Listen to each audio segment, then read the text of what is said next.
DRDOയുടെ പ്രവർത്തനങ്ങളിൽ എന്തൊക്കെയോ കാതലായ മാറ്റങ്ങൾ വന്നിട്ടുണ്ട് അടുത്ത കാലത്ത്. ഒരുപാട് പോസിറ്റീവായിട്ടുള്ള പുതിയ പുതിയ പ്രൊജക്റ്റുകളുമായിട്ട് DRDO വളരെ വേഗം, വളരെ നല്ല ചടുലതയോടുകൂടി DRDO പ്രവർത്തിക്കുന്നു എന്ന് വേണം നമുക്ക് മനസ്സിലാക്കാനായിട്ട് കഴിയുന്നത്.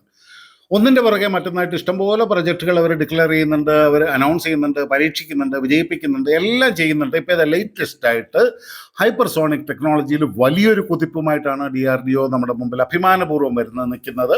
പ്രൊജക്ട് വിഷ്ണു DRDOയുടെ നേതൃത്വത്തിലുള്ള ഒരു സംരംഭമാണ് പ്രൊജക്ട് വിഷ്ണു എന്നുള്ളത് നമ്മൾ നേരത്തെ മുതലേ കേൾക്കാൻ തുടങ്ങിയതാണ്. ഇപ്പോൾ ഇത് അവരുടെ ഏറ്റവും പുതിയ ഹൈപ്പർസോണിക് മിസൈൽ ടെസ്റ്റ് ചെയ്യാനായിട്ട് DRDO റെഡി ആയിട്ടിരിക്കുകയാണ്. Extended trajectory long duration hypersonic cruise missile, അതായത് ETLDHCM എന്നാണ് ഇതിന് പേരിട്ടിരിക്കുന്നത്. സമ്പൂർണ്ണമായും തദ്ദേശീയ സാങ്കേതിക വിദ്യ ഉപയോഗിച്ച് രൂപകൽപ്പന ചെയ്തിട്ടുള്ള ഒരു മിസൈലാണ് ഇത്. ഇത് ഇന്ത്യയുടെ പ്രതിരോധ ശേഷിയിലെ ഒരു വലിയ കുതിച്ചുചാട്ടത്തെയാണ് ഇപ്പോൾ സൂചിപ്പിക്കുന്നത്. ഇവിടെ നമ്മൾ കമ്പയർ ചെയ്യുകയാണെന്നുണ്ടെങ്കിൽ ഓപ്പറേഷൻ സിന്ദൂറിൻ്റെ സമയത്ത് 3 മാക്ക് സ്പീഡുള്ള ബ്രഹ്മോസ് മിസൈലിനെ തടുക്കാനായിട്ട് പാകിസ്ഥാനോ അല്ലെങ്കിൽ പാകിസ്ഥാൻ ഉപയോഗിക്കുന്ന ചൈനയുടെ വ്യോമ പ്രതിരോധ സംവിധാനങ്ങൾക്കോ സാധിച്ചിട്ടില്ല. അവിടെയാണ് ഏറ്റവും കുറഞ്ഞത് 8 മാക്ക് അല്ലെങ്കിൽ അതിലധികം വേഗതയുള്ള, അതായത് ഏകദേശം 11,000 കിലോമീറ്റർ ഒരു മണിക്കൂറിൽ വേഗതയുള്ള റഡാർ വ്യോമ പ്രതിരോധ സംവിധാനങ്ങൾക്ക് ഒരു കാലത്തും കണ്ടെത്താനും തടയാനും സാധിക്കാത്ത രീതിയിലുള്ള ഒരു മിസൈലുമായിട്ട് നമ്മൾ തയ്യാറാകുന്നത്. കാരണം ഇതിൻ്റെ ഈ സൂപ്പർ ഹൈ സ്പീഡ് തന്നെയാണ് ഇതിനെ കണ്ടെത്തുക എന്നുള്ളത് ഏറ്റവും ദുഷ്കരമാക്കുന്നത്. ഇതിൻ്റെ റേഞ്ച് എന്ന് പറഞ്ഞു കഴിഞ്ഞാൽ ഏകദേശം 1500 കിലോമീറ്റർ ദൂരപരിധി ഉണ്ടെന്നാണ് ഇപ്പോൾ കണക്കാക്കപ്പെടുന്നത്. ഇത് ശത്രുവിൻ്റെ പ്രദേശത്തിൻ്റെ ഉള്ളിൽ വളരെ ഉയർന്ന മൂല്യമുള്ള, അതായത് നമ്മൾ ഹൈ വാല്യൂ അസറ്റ്സ് എന്നൊക്കെ പറയുന്ന അതിനെ ആക്രമിച്ച് നശിപ്പിക്കാൻ വേണ്ടി തന്നെ ഡിസൈൻ ചെയ്തിട്ടുള്ളതാണ്. ഇനി ഇതിൻ്റെ വാർഹെഡിൻ്റെ കാര്യത്തിലേക്ക് വന്നു കഴിഞ്ഞാലും പല ഓപ്ഷൻസ് നമുക്കുണ്ട്. ഇതിലൊരു ട്രഡീഷണൽ ആയിട്ടുള്ള പരമ്പരാഗതമായിട്ടുള്ള ഒരു വാർഹെഡ് ഇതിന് വഹിക്കാനായിട്ട് കഴിയും. വേണ്ടി വന്നാൽ ന്യൂക്ലിയർ പേലോഡും വഹിക്കാനായിട്ട് ഇതിന് കഴിവുണ്ട്. അതും 1000 മുതൽ 2000 കിലോഗ്രാം വരെ പേലോഡ് ഓപ്ഷൻസ് ഇതിലുണ്ട് എന്നാണ് ഇപ്പോൾ കണക്കാക്കപ്പെടുന്നത്. ഇനി ഇതിൻ്റെ ഫ്ലൈറ്റിൻ്റെ സവിശേഷതകൾ നമ്മൾ നോക്കുകയാണെങ്കിൽ ഈ ETLDHCM എന്ന് പറയുന്ന മിസൈൽ, പ്രൊജക്ട് വിഷ്ണുവിൻ്റെ താഴെ വരുന്ന ഈ മിസൈൽ ഏറ്റവും താഴ്ന്ന ഉയരത്തിൽ പറക്കാനായിട്ടുള്ള രീതിയിലാണ് ഡിസൈൻ ചെയ്തിരിക്കുന്നത്. അപ്പോൾ എത്രയും കുറഞ്ഞ ഉയരത്തിൽ പറക്കുമ്പോൾ റഡാറുകൾക്ക് ഇതിനെ കണ്ടെത്താൻ പോലും സാധിക്കില്ല. ചൈനയോ പാകിസ്ഥാനോ ഇതിനെ കാണുക പോലുമില്ല. അത് മാത്രമല്ല വളരെ വിപുലമായ മാനുവറിങ് ശേഷികൾ, അതായത് ചടുലത ഇതിനുണ്ടെന്നുള്ളതാണ് ഇതിൻ്റെ മറ്റൊരു പ്രത്യേകത. എന്ന് പറഞ്ഞാൽ ഇത് പറന്നുകൊണ്ടിരിക്കുമ്പോൾ ഇടയിൽ വെച്ച് എങ്ങോട്ട് വേണമെങ്കിലും ഏത് തരത്തിൽ വേണമെങ്കിലും ദിശ മാറ്റി പറക്കാനായിട്ട് ഇതിന് സാധിക്കും. അതുകൊണ്ട് ഇതിനെ ഫോളോ ചെയ്യാനും ഇതിനെ ഇൻ്റർസെപ്റ്റ് ചെയ്യാനും അസാധ്യമാണ് എന്ന് തന്നെ നമുക്ക് പറയാം. പിന്നെ ഏറ്റവും അഡ്വാൻസ്ഡ് ആയിട്ടുള്ള സ്ക്രാംജെറ്റ് എഞ്ചിൻ പ്രൊപ്പൽഷൻ ആണ് ഇതിൽ ഉപയോഗിക്കുന്നത്. DRDO ഇതിനകം തന്നെ 1000 സെക്കൻഡ് നീണ്ടു നിൽക്കുന്ന ഒരു സ്ക്രാംജെറ്റ് എഞ്ചിൻ്റെ വളരെ ശ്രദ്ധേയമായ ഒരു ഗ്രൗണ്ട് ടെസ്റ്റ് കംപ്ലീറ്റ് ചെയ്തിട്ടുണ്ട്. ഇതൊരു കണ്ടിന്യൂസ് ആയിട്ടുള്ള സുസ്ഥിരമായിട്ടുള്ള ഒരു ഹൈപ്പർസോണിക് പറക്കലിൻ്റെ പ്രവർത്തനക്ഷമത ഈ മിസൈലിന് നൽകും എന്നുള്ളതാണ് ഈ എഞ്ചിൻ്റെ മറ്റൊരു പ്രത്യേകത. കൂടാതെ ഈ എഞ്ചിൻ ഡിസൈൻ ചെയ്തിരിക്കുന്നത് തന്നെ വളരെ ഉയർന്ന താപ പ്രതിരോധ ശേഷി ഉള്ളതായിട്ടാണ്. 2000 ഡിഗ്രി സെൽഷ്യസ് വരെയുള്ള താപനിലയെ നേരിടാൻ കഴിവുള്ള താപ പ്രതിരോധ ശേഷിയുള്ള വസ്തുക്കൾ ഉപയോഗിച്ചിട്ടാണ് ഈ മിസൈൽ നിർമ്മിച്ചിരിക്കുന്നത്. അതുകൊണ്ട് ഈ ഹൈപ്പർസോണിക് സ്പീഡിൽ പോകുമ്പോഴും ഇതിന് യാതൊരുവിധ ഡാമേജും ഉണ്ടാകില്ല എന്നുള്ളതും മറ്റൊരു വസ്തുതയാണ്. പിന്നെ ജിയോ പൊളിറ്റിക്കൽ ഗെയിം ചേഞ്ചർ ആണ് നമ്മുടെ ഈ പുതിയ മിസൈൽ എന്ന് പറയുന്നത്. കാരണം ഇപ്പം ഹൈപ്പർസോണിക് സാങ്കേതിക വിദ്യയിൽ ഏറ്റവും മുന്നിൽ നിൽക്കുന്നത് റഷ്യയും അമേരിക്കയും ചൈനയുമാണ് എന്നുള്ളത് നമുക്കറിയാം. ആ രാജ്യങ്ങളുടെ ആ ഒരു എലൈറ്റ് ഗ്രൂപ്പിലേക്ക് ഇന്ത്യയും കൂടെ ഇതാ കടന്നു ചെല്ലുന്നു എന്നുള്ളതാണ് ഇതിനകത്തെ മറ്റൊരു വലിയ പ്രത്യേകത.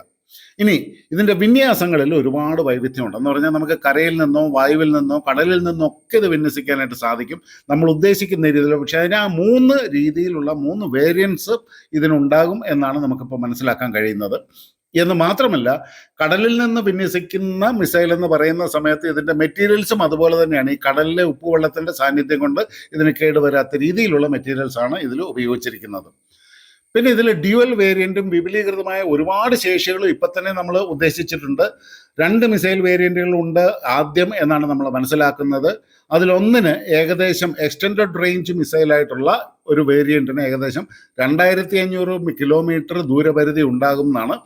ഇത് പല റോളുകൾക്കായിട്ട് പല രീതിയിലാണ് ഈ മിസൈലിന് രൂപകൽപ്പന ചെയ്തിരിക്കുന്നത്. ഇതിൽ പ്രധാനമായിട്ട് 2 വ്യത്യസ്ത ഹൈപ്പർസോണിക് മിസൈൽ വകഭേദങ്ങളുണ്ട് എന്ന് പറയുമ്പോൾ നമ്മൾ ടെസ്റ്റ് ചെയ്യുമ്പോൾ 1500 കിലോമീറ്റർ ആണ് ഇതിൻ്റെ റേഞ്ച് എന്നുണ്ടെങ്കിലും surface to surface hypersonic cruise missile, ഉപരിതലത്തിൽ നിന്നും ഉപരിതലത്തിലേക്ക് നമ്മൾ വിക്ഷേപിക്കുന്ന ഹൈപ്പർസോണിക് ക്രൂസ് മിസൈൽ, ഇതിന് 2500 കിലോമീറ്ററാണ് ദൂരപരിധി കണക്കാക്കുന്നത്. ഇത് ഇന്ത്യയുടെ പ്രഹരശേഷി, പ്രത്യേകിച്ചും ചൈനയുടെ തന്നെ ഉള്ളിലേക്ക് കടന്നു എന്നുള്ള പ്രഹരശേഷി വളരെ ഗണ്യമായിട്ട് വർദ്ധിപ്പിക്കും എന്നുള്ളതാണ്. പിന്നെ നമ്മൾ പറയുന്ന വേഗത എന്ന് പറയുന്നത് മാക് 8 എന്ന് ഇപ്പം നമ്മൾ പറയുന്നുണ്ടെങ്കിൽ ഈ മാക് 8നേക്കാളൊക്കെ ഇത് ഒരുപാട് മുകളിലേക്ക് പോകും എന്നുള്ളതാണ് ഇപ്പം നമ്മൾ അനുമാനിക്കുന്നത്. അതുകൊണ്ട് തന്നെ ഇതിനെ തടസ്സപ്പെടുത്താനായിട്ട് സാധിക്കില്ല. ഇനി വായുവിൽ നിന്ന് വിക്ഷേപിക്കുന്ന മറ്റൊരു ഹൈപ്പർസോണിക് വേരിയന്റും ഇതിലുണ്ടാകും. അതായത് നമ്മുടെ തേജസ് വിമാനങ്ങൾ, സുഖോയ് 30, ജഗ്വാർ, MiG-29 ഇങ്ങനെയുള്ളൊക്കെ വിമാനങ്ങളിൽ നിന്നും വിക്ഷേപിക്കാനുള്ള ഹൈപ്പർസോണിക് ക്രൂസ് മിസൈലിന്റെ വേരിയന്റും ഉണ്ടാകുമെന്നാണ് പറയുന്നത്. ഈ ഒരു വേരിയന്റിന് ഏകദേശം 700 കിലോമീറ്ററോളം റേഞ്ച് ഉണ്ടാകും എന്ന് മാത്രമല്ല ഇതിന്റെ സ്പീഡും 5 മാക്കിലധികം ഉണ്ട് എന്ന് പറഞ്ഞു കഴിഞ്ഞാൽ ഇതും ഒരു ഹൈപ്പർസോണിക് മിസൈലായിട്ട് തന്നെയാണ് നമ്മൾ ആ ഒരു വേരിയന്റും ഡിസൈൻ ചെയ്യുന്നത്.